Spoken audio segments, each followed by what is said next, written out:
नमस्कार सभी साथियों को। मेरा नाम अनुमा यादव है। मैं यूपी की टीचर वैकेंसी की तैयारी करती हूँ। मैं अपनी इस जर्नी को आप सब लोगों के साथ शेयर करती हूँ। और हम अपना बताएं तो हम 2021 से इस तैयारी में लगे हैं, क्योंकि हमने इसी बीच में 7 साल का गैप कर दिया था पढ़ाई में। हमने ग्रेजुएशन करने के बाद हम पढ़ाई नहीं कर रहे थे, छोड़ दिए थे। और उसके बाद फिर हमने बीएड किया, बीएड के बाद सीटेट क्लियर किया, सीटेट करने के बाद मैं फिर टीजीटी की तैयारी की।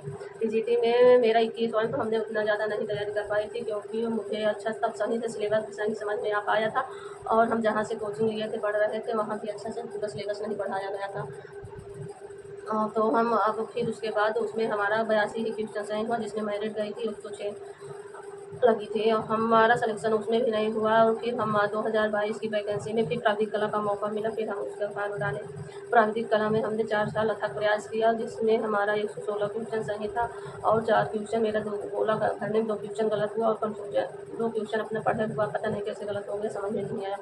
इसी को कहते हैं शायद किस्मत में नहीं था, इसलिए हम नहीं कर पाया। और अब 2026 की वैकेंसी आ रही है, जिसमें प्राविधिक कला को तो बाहर कर दिया गया है। ये नई नियमावली के अनुसार ये नई वैकेंसी आ रही है, तो हम लोगों का तो इतना दिन का परिश्रम व्यर्थ हो गया। अब हम सबको, अगर हम जिसके पास योग्यता होगी वो तो नई वैकेंसी में लग जाएंगे, और जिसके पास प्राविधिक कला ही है मात्र वो क्या करेगा। सरकार को ऐसा नहीं करना चाहिए, सबको एक बराबर मौका देना चाहिए।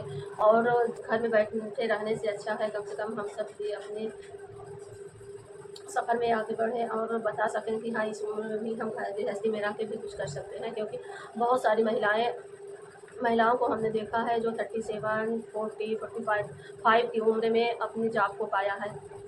हम सब तो अब बहुत कम हैं। तो हम जैसी जो महिलाएं हैं, बहनें हैं, मैं उनको बताना चाहती हूँ कि आप निराश होकर मत बैठिए कि हमारा इस वैकेंसी में नहीं हुआ है तो हम क्या करें। आगे वैकेंसी लगी हुई है और तैयारी में लगिए, करिए। अगर आप बीएड किए हैं तो बीएड के लिए बहुत अच्छा मौका है, क्योंकि बहुत सारी वैकेंसी बीएड वालों को मिल रही है। जैसे कि सबसे पहले assistant professor, BEd assistant professor, उसके बाद टीजीटी और पीजीटी, उसके बाद फिर बीओ जो खंड शिक्षा अधिकारी की पोस्ट भी बीएड वालों को मिल रही है। हाँ, जो अच्छा पढ़ेगा और मन लगा के पूरा पढ़ेगा उसका ज़रूर देखना एक में हो जाएगा। हम सब तो डरे हुए हैं कि एक बार प्राप्तिक का मौका मिल जाता तो हम सब लोगों के लिए भी अच्छा होता। नहीं तो इतनी जल्दी हम दूसरा सब्जेक्ट नहीं तैयार कर सकते, क्योंकि सुनने में आ रहा है कि 2 महीने का समय ही मिलेगा। तो कहाँ से कैसे तैयारी करेंगे? आप सब लोग ही बताइए, कहाँ से कैसे तैयारी करेंगे? जो दूसरा सब्जेक्ट पढ़ा है वो 2 महीने में कैसे कंप्लीट कर पाएगा अगर नहीं मौका मिला तो? हम अपना उस दुख उस दर्द को किससे कहें कि हमने 4 साल बहुत पढ़ा। हर साल कोचिंग वाले हर साल फीस लेते थे कि अब आपका कोर्स पूरा हो गया है, अगर नया क्लास लेना है तो फिर से पेमेंट कीजिए क्लास का। हमने फिर से पेमेंट किया कि लगे रहेंगे और पढ़ेंगे। आज इतना दिन पढ़ा, इतना पैसा लगाया, सारा व्यर्थ हो गया। हम सब लोगों का दुख कौन सुनेगा? सरकार तो सुन ही नहीं रही है। तो आगे मन बहुत निराश है कि आगे क्या करें। हम सब महिलाएं कोई के लिए ये टीचर की वैकेंसी बहुत बढ़िया रहती है। देखते हैं अब आगे क्या होता है।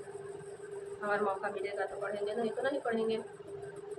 आप सब लोगों में जो लोग प्राविधिक कला से तैयारी कर रहे होंगे वो आप लोग कमेंट करिएगा और बताइएगा कि कौन कौन लोग प्राविधिक कला से बाहर हो रहे हैं, किसके पास योग्यता है आगे। आज जिसके पास योग्यता है उसके लिए अब कला में नौकरी लेना बहुत आसान हो गया है, क्योंकि सारा भीड़ प्राविधिक कला वालों का था। अगर प्राविधिक कला वाले हट गए तो इसमें भीड़ ही नहीं रह जाएगी, और जिसके पास योग्यता है वो आराम से सिलेक्शन ले लेगा। धन्यवाद आप सब लोगों को पूरा वीडियो देखने के लिए।